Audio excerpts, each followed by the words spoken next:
결혼한 지 반년 조금 안 되었습니다. 저랑 남편은 당시 30살로 동갑내기 커플이었습니다. 남편은 군대 다녀오고 대학 졸업 후 취직한 지 얼마 되지 않은 상황이라 당시에 모아놓은 돈이 거의 없었어요. 저도 직장 생활은 결혼하던 당시에는 3년 차, 현재 4년 차로 경력이 어느 정도 긴 편이기는 하지만 사실상 일반 사무직이다 보니 연봉이 그렇게 높은 편이 아니다 보니 모아놓은 돈이 엄청 많지는 않았습니다.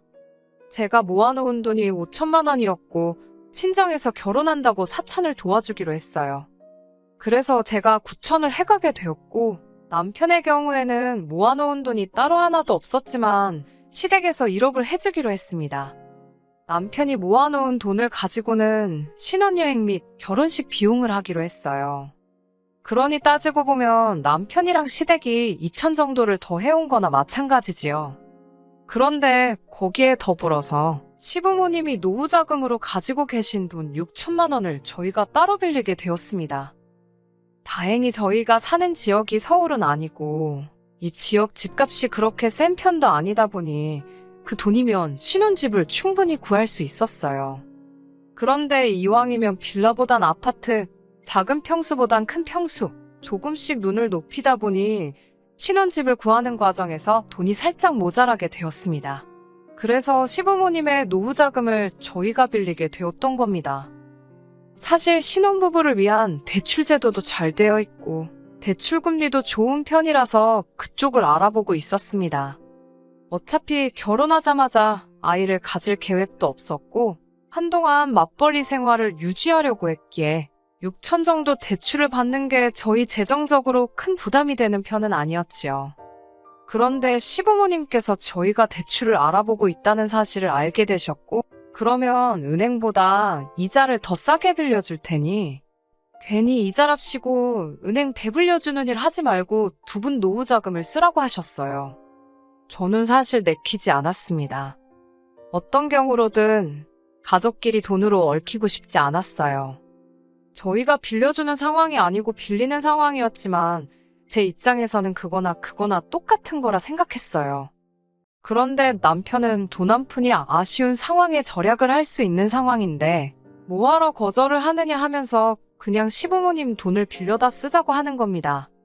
이자를 은행보다 싸게 해주신다고 했지만 막상 돈을 빌리고 나니 은행에서 대출을 받을 때보다 0.2% 싸게 해주시는 거였어요. 대충 계산해보면 한 달에 7천 원 정도 되는 돈을 아끼게 된 거나 마찬가지입니다. 60개월 뒤에 갚기로 했는데 땅 파서 40만 원 안 나온다는 건 알지만 5년 동안 40만 원 아끼자고 은행에서 빌릴 수 있는 돈을 시부모님한테 빌리는 상황이 저는 석연치 않았습니다. 아니나 다를까 안 좋은 예감은 틀린 말이 없다더니 결국 이걸 문제로 이야기가 나오게 되었습니다. 시댁이나 친정이나 저희 신혼집에서 그렇게 멀지 않은 곳에 있습니다. 처음에 신혼여행 다녀와서는 당연히 친정과 시댁 둘 다 다녀오게 되었습니다. 맞벌이 부부다 보니까 둘이서 다 같이 쉬는 날은 주말 이틀밖에 없어요. 퇴근 후에도 시간이 있기는 하지만 보통 두 사람 다 일하느라 피곤해서 퇴근하고 나서는 보통 집에만 있지 활동적으로 어딜 다니거나 하지는 않는 편입니다. 연애를 적당히 오래 하기는 했지만 연인일 때랑 부부일 때 같은 데이트를 해도 다르게 느껴지잖아요. 거기에 두 사람 인생 중에 가장 깨가 쏟아진다는 신혼 때인데 말이에요. 그런데 쉬는 날이 되면 남편은 꼭 쉬는 날 중 하루는 시댁에서 시간을 보내고 왔으면 하더라고요. 집에서 가까운 편이니 평소에 못 찾아뵐 거리도 아니고 엄마 손맛이 그리우면 평일 저녁에 가서 저녁을 먹고 와도 되는데 꼭 쉬는 날만 되면 시댁에 그렇게 가고 싶어 안달이 납니다. 그렇다고 또 친정에 가는 걸 좋아하는 건 아니에요. 신혼여행 다녀오고 얼마 뒤부터 시댁에 거의 매주마다 가자는 식으로 나오기 시작했는데 처음에는 저도 별말 없이 잘 따라갔습니다. 시어머니가 우리 어떻게 지내는지 궁금하시대.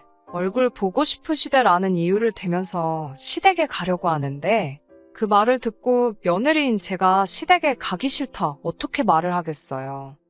그래서 처음에는 남편이 가자고 하면 그냥 별말 하지 않고 따라가게 되었습니다.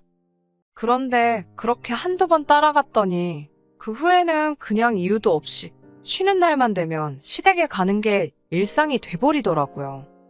시어머니도 처음 몇 번은 어디 가서 악덕 시어머니라고 말 나온다고 하면서 저보고 남편 옆에 붙어서 편히 쉬라고 하셨어요. 편히 쉬라고 해도 어찌 제가 시댁에서 편히 쉬어지겠습니까?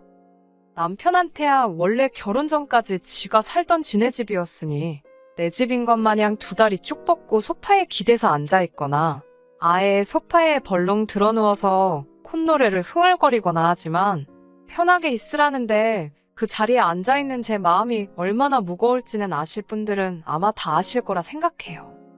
거기에 진짜 제가 아무것도 안 하고 있으면 시어머니가 저를 불러서는 이거 한 번만 도와줘라 하고 부르고 그거 해놓고 다시 쪼르르 거실로 가면 적어도 한 번 도와줘라 하시면서 결국 저한테는 겉으로는 쉬라고 하시지만 그 잠깐 사이에도 수많은 일을 시키세요. 며느리가 시댁에서 일하는 게 당연하다. 어른이 일하는데 어떻게 앉아서 쉴 생각만 하느냐 생각하시는 분들이 계신다면 어쩔 수 없지만 저 같은 경우에는 생각이 조금 다르거든요.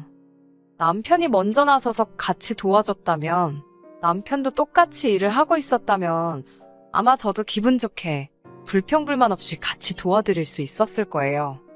그런데 지는 무슨 손이 없는 건지 발이 없는 건지 시댁에만 가면 자기 마실 물조차도 제가 떠다 줘야 했습니다. 한 번은 너가 떠다 마시라고 했더니 시어머니가 물 떠주는 게 뭐가 어렵냐면서 눈치를 주시고 아이고 다리야 하면서 무릎을 붙잡으시며 남편한테 기어이 물 한 컵을 떠서 가져다 주더라고요. 그래서 그 이후부터는 그런 눈치도 보고 싶지 않아서 제가 몇 번 떠다 줬고요. 남편이 그 모양이니 솔직히 그냥 도와드려도 될 법한 일들도 그렇게 기분 좋게 할 수 있던 상황이 아니었습니다. 일하는 것뿐만이 아니지요. 새삼스럽겠지만 시댁 가서 저희가 뭐하고 오겠어요. 재롱잔치 하러 가는 건 아닐 테고 결국 식사를 같이 해야 해요. 나가서 사 먹으면 당연히 계산은 저희가 합니다. 그게 아깝다거나 생각한 적은 없었어요. 밖에 나가서 먹으면 차라리 마음은 편합니다. 그런데 시어머니가 식사를 준비해 주실 때가 있어요. 그때도 편하게 쉬라고 하긴 하지만 양념 정도만 직접 하시지 사실상 음식은 제가 다 하는 거나 마찬가지입니다. 그 고생하고 나서 식사 준비를 해놓으면 어김없이 제일 맛있거나 제일 비싼 반찬은 제가 앉은 자리에서 최대한 멀리 떨어져 있지요. 밥상이 무슨 임금님 수라상도 아니고 솔직히 팔을 쭉 뻗으면 못 먹을 것도 없어요. 저한테서 위치를 멀게 하면 멀게 할수록 저는 더욱더 아랑곳하지 않고 팔을 최대한 뻗어서 집어옵니다. 아니면 남편 시켜서 저게 나한테 너무 멀리 있네 하면서 제 밥 위에 올려놓게 만들어요. 그러면 시어머니가 예를 들면 그날 LA 갈비를 해주셨다면 요즘 갈비값이 어쩌네 저쩌네 하면서 재료값 이야기를 그렇게 하십니다. 그러고 나서 주변에 있는 다른 반찬들을 제 밥 위로 집어주면서 이것도 맛있으니 먹어봐라, 저것도 맛있으니 먹어봐라 하면서 최대한 제가 LA 갈비를 못 먹게 그렇게 노력을 하세요. 어머님 딴에는 최대한 티 안 나게 잘해주는 척 명연기를 하고 있다고 생각하실 테지만 솔직히 제 입장에서는 그 의도나 속셈이 뻔히 보입니다. 그래서 저도 어머님이 제 밥 위로 다른 싸구려 반찬들 올려주시면 저는 이거 싫어해요, 저거 싫어해요 하면서 남편 밥 위로 올려주고 아랑곳하지 않고 갈비 집어먹고 그랬지요. 그런다고 해서 다음번에 바뀌는 게 있는 건 아니지만 적어도 집에 가서 속앓이는 안 하려고 그 정도 노력은 하고 있어요. 시댁에서 있던 일들은 저 혼자만이 아니라 이 세상 그 어떤 며느리분들도 다들 겪을 일들이니 그건 둘째치더라도 저를 더 열받게 하는 건 남편의 태도였습니다. 제가 시댁에 가면 많이 불편하다, 고생 많이 하고 온다, 그런 거 알아달라고 하는 것도 아니었습니다. 다만 남편이 둘이서 같이 쉬는 날 포기하고 저는 오히려 회사 다니는 것보다 더 많은 스트레스를 받는 건 아는지 모르는지 계속 시댁에만 가자고 하는 게 처음엔 이해가 가지 않았어요.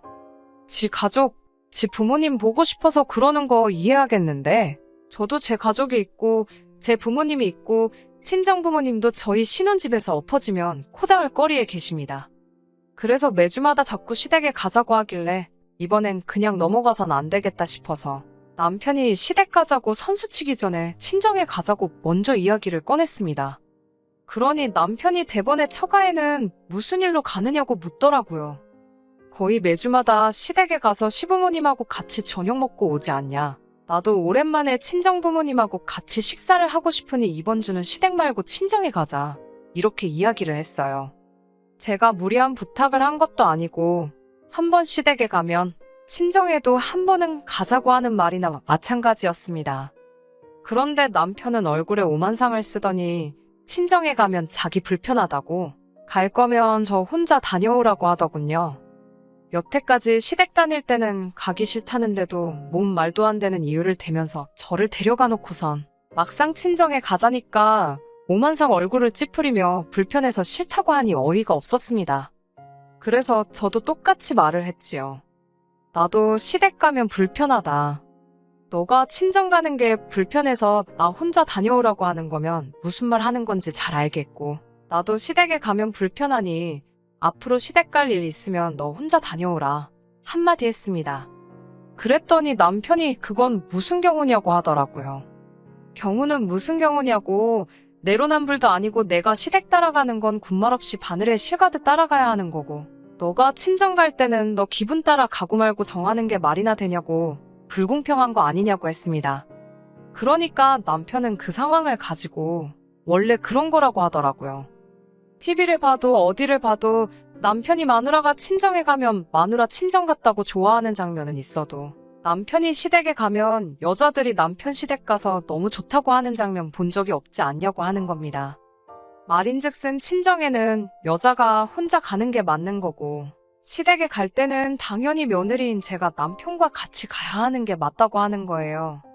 그게 무슨 말도 안 되는 소리냐고, 어깃장 부리지 말고 제대로 된 이유를 대라니까 진짜. 세상에서 가장 어이없는 말 같지도 않은 걸 이유라고 대면서 지금 제가 공평 불공평을 자기 앞에서 외칠 상황이 아니라고 하더라고요.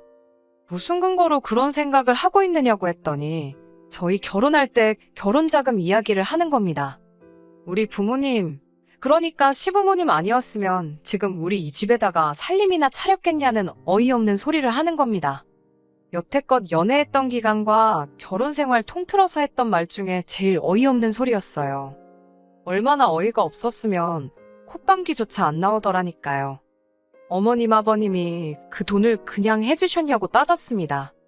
당장 두 분도 요즘 상황에 어디 투자하는 거보다 우리한테 이자 받는 게 더 이득이니까 그 돈을 해주신 거 아니겠냐 했지요. 혹시 은행에서 대출받아도 되는 돈을 해주시는 것 때문에 내가 매주 시댁에 가서 가사노동도 해야 되고 사위가 친정은 대접도 안 하고 콧배기도 안 비추게 내버려둬야 하는 거냐고. 그러면 당장에 은행 가서 대출을 받아올 테니 시부모님한테 그 돈 돌려드리라 했습니다. 5년 동안 40만 원 아끼자고 그러기엔 내 시간도 아깝고, 내가 스트레스 받아서 골병 들고 주름 하나씩 생기는 거 생각하면 돈이 아끼는 게 아니라고요. 5년 동안 내가 한 달에 10,000원씩 해서 시부모님한테 돈 따로 보내줄 테니까 앞으로 나는 시댁에서 시어머니 일하는 거 도와주고 그러기는커녕 그냥 앞으로 시댁의 발길을 따로 안 하겠다 했습니다. 그리고 다시 한번 당장에 은행부터 가서 일주일 내로 시부모님하고 금전관계 청산해 놓으라고 했어요. 사실 여기서 남편이 조금 수그리고 들어왔으면 그냥 사소한 부부싸움 한 거로 치고 그냥 넘어갔을 거예요. 말이야 그렇게 했지만 솔직히 저렇게 돈 갚아버리고 하면 제가 시부모님한테 불만이 잔뜩 있다고 광고하는 거나 마찬가지잖아요. 사실상 싸우게 된 이유도 제가 시댁에 가는 게 싫다는 게 아니라 시댁에만 너무 신경 쓰지 말고 시댁만 가지 말고 처가도 같이 가자. 친정 부모님도 시부모 챙기듯 신경 좀 써달라. 이것 때문에 발생한 거나 마찬가지니까요. 그래서 일을 더 크게 만들고 싶지도 않았고 적당히 남편 참교육 해주고 결혼 생활이라는 게 지네 집에만 잘해서 되는 게 아니다 하는 것만 알려주고 싶었어요. 그 뒤에 시댁에 가든 친정에 더 자주 가든 그건 그 나중의 일이고 짚고 넘어갈 건 짚고 넘어가자는 뜻이었으니까요. 그런데 남편은 뭘 그 상황에서 아득바득 이겨먹어야겠는지 말 잘했다고 하면서 결혼자금 이야기를 꺼내버리는 겁니다.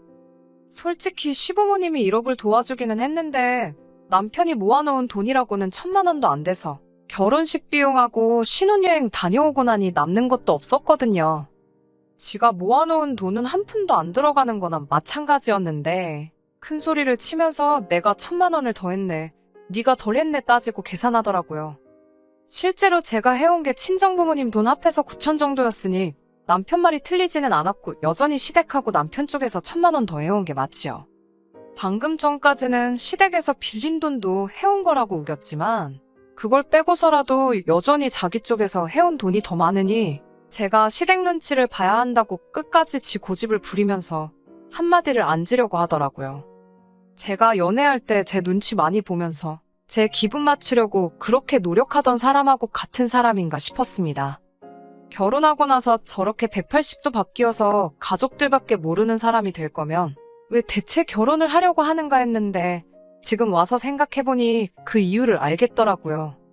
결혼도 하지 않고 가족 품에서 살면 매일같이 같이 사랑하는 가족들 품에서 살 수 있는 게 중요한 게 아닌 거죠. 저런 사람들 심리가 내가 하기 싫은 효도를 대신해줄 사람이 생긴 거나 마찬가지라고 생각하는 겁니다. 매일같이 한 집에 지내기엔 자기가 신경 쓰거나 해야 할 일이 너무 많아서 싫지만 결혼해서 나가 살면 자기가 하기 귀찮던 신경 써야 할 일들을 마누라한테 다 시켜버리면 되는 거니 결혼하는 거 아니겠나요? 아무튼 남편이 고작 1,000만 원 가지고 제가 평생을 시댁 눈치 보면서 살아야 한다는 식으로 나오길래 저도 더 이상 그걸 참고 지내기는 싫어서 그냥 그 길로 짐 싸서 친정으로 갔습니다. 어차피 친정 혼자 가라고 했는데 어디 한번 진짜 친정에 가면 어떻게 되나 보자 하는 심정이었지요. 친정에 짐 싸들고 가니 친정 부모님께서도 무슨 일이 일어난 걸 눈치채고는 좌초지종을 물어보셨습니다. 저딴 남편을 감싸주자고 다른 말을 지어내기도 싫어서 그냥 가감없이 다 이야기해버렸어요. 친정 부모님도 굉장히 어이없어 하셨고 그 길로 남편을 소환했습니다. 남편도 제가 가자면 저 혼자 가라고 하지만 그래도 장인 장모님이라고 부르니까 오더라고요. 아니면 제가 열받은 거 보고 분위기 살피러 온 걸 수도 있고요. 아무튼 남편이 도착하자마자 저희 부모님이 남편 앞에 앉혀놓고 통장 하나 던져주시더군요. 그 통장에 있는 돈으로 시부모님한테 빌린 돈 갚고 1,000만 원 더 해줬던 것도 돌려드리라 하시더라고요. 고작 1,000만 원 더 해온 거 가지고 우리 딸 평생 눈치 보고 살게 만들 생각이면 그 돈 다 해줄 테니 앞으로 자네가 우리 집 와서 평생 눈치 보고 살라고 하시더라고요. 남편이 통장에 찍혀있는 액수를 보고 몸만 베베 꼬면서 아무 말도 못하고 있는 걸 보니 속이 후련했습니다. 그런데 또 고작 시댁 몇 번 안 가겠다고 이러는 것도 싫고 돈 얼마 가지고 어느 한 집에 눈치를 봐야 한다 이러는 것도 웃긴 것 같더라고요. 더 좋은 해결 방법이 있었는데 말입니다. 남편이 들고 있는 통장 낚아채 가지고 그럴 필요 없다고 한마디 해줬습니다. 그리고 그냥 그 길로 시부모님한테 가서 돈을 더 빌리던 신혼집을 팔아버리던 간에 결혼할 때 우리 집에서 들어간 돈 9,000만 원 다시 준비해오라고 했어요. 그리고 이혼하겠다고요. 돈 얼마 때문에 이미 남편과 남편 집구석이 어떤 사상을 가지고 있는지 그 밑바닥까지 다 보고 온 것 같은데 뭘 저희가 모자라게 했던 돈까지 메꿔가면서 상황을 바꿀 노력이나 할 필요나 있나 싶더라고요. 이렇게 살아봐야 앞으로 돈돈돈거리면서 그걸 가지고 안 봐도 될 더러운 꼴 보면서 살게 될 게 뻔한데 뭐가 좋다고 계속 붙어서 그 꼴을 보고 있어야겠나 싶었습니다. 차라리 더 늦기 전에 재빠르게 이혼해버리면 저는 저대로 눈치도 안 보고 남편이 자기 하기 싫은 효도 저한테 떠넘기는 꼴 안 봐도 되잖아요. 거기에 남편은 남편대로 그렇게 보고 싶은 부모님 찾아뵙기 위해 주말까지 기다릴 필요도 없이 한 집에서 같이 살면서 매일같이 엄마가 해주는 밥에 좋아하는 반찬 먹으면서 지낼 수 있는데 결혼해서 못 볼 꼴 보면서 참아가며 같이 사는 것보다 하루라도 빨리 이혼하는 게 서로한테 더 좋은 거 아니겠냐고 했지요. 그러니 남편이 어버버거리면서 자기 장인 장모님 눈치 보다가 이대로 있으면 안 되겠나 싶었는지 아주 이마로 바닥을 뚫어버릴 기세로 죄송합니다. 제가 잘하겠습니다 하고 석고대죄를 시작하는 거 아니겠어요? 친정 부모님이 그런 남편 모습 보고 용서해줘라 그런 말은 안 하시고 저만 쓱 쳐다보셨어요. 아마 저보고 제가 스스로 결정을 내리라고 하시는 것 같았습니다. 그래서 남편한테 2번은 없다고 말하고 그냥 이혼하자고 했어요. 한 번 용서해줄 수도 있는 일일 수도 있지만 이미 반년도 안 되는 짧은 결혼 시간 동안 1,000만 원 더하고 돈 빌려준 걸 가지고 저희 집이 무슨 평생에 걸쳐서 갚아야 할 은혜를 입은 거나 마찬가지인 것처럼 생각했고 행동했다는 걸 보면 기회를 준다고 해서 바뀔 집구석이 아니란 걸 깨달았기 때문입니다. 그 뒤로 시부모님까지 나서가지고 자기는 그렇게 생각해 본 적 없다고, 나한테는 소중한 며느리고 딸보다 더 아껴줬다고 하시는데 그건 사실 부처님밖에 모르는 일 아니겠어요? 밥 먹을 때만 봐도 남편만 대놓고 맛있는 거 먹게 해주려고 하셨는데 그 집 구석 딸보다 더 아껴주셨다고 하기엔 가장 치사한 게 먹는 걸로 사람 차별하는 거라던데 말이 앞뒤가 안 맞는 소리나 마찬가지였습니다. 결국 남편과는 합의점을 찾을 필요도 없이 그냥 그렇게 결혼 반년 만에 이혼하게 되었습니다. 애써 참고 살바해야 차라리 이혼하는 게 훨씬 좋은 것 같아요. 요즘 금리가 엄청 올랐다고 하는데 그 뉴스를 보면 또 금리 오른 거 가지고 얼마나 생색을 냈을까? 혹시나 금리 올랐다고 이자도 더 받아야 한다 어깃장을 부리지 않았을까? 그런 생각이 드네요. 반년 만에 이혼하게 돼서 사실 주변에서 수군거리는 거 들어야 했고 눈치를 봐야 했지만 그거 길어봐야 한 달도 안 돼서 다 사라지더라고요. 세상 사람들이 생각보다 남의 일에 크게 관심이 없는 것 같더라고요. 괜한 걱정 때문에 아무것도 안 하고 참고 사는 것보다는 잠깐 눈치 보이더라도 속 시원하게 제가 하고 싶은 대로 사는 게 정답인 것 같습니다. 끝까지 들어주셔서 감사합니다. 오늘의 사연은 여기까지입니다. 구독과 좋아요, 알람 설정 부탁드리고 더 좋은 사연으로 다시 찾아뵙겠습니다. 감사합니다.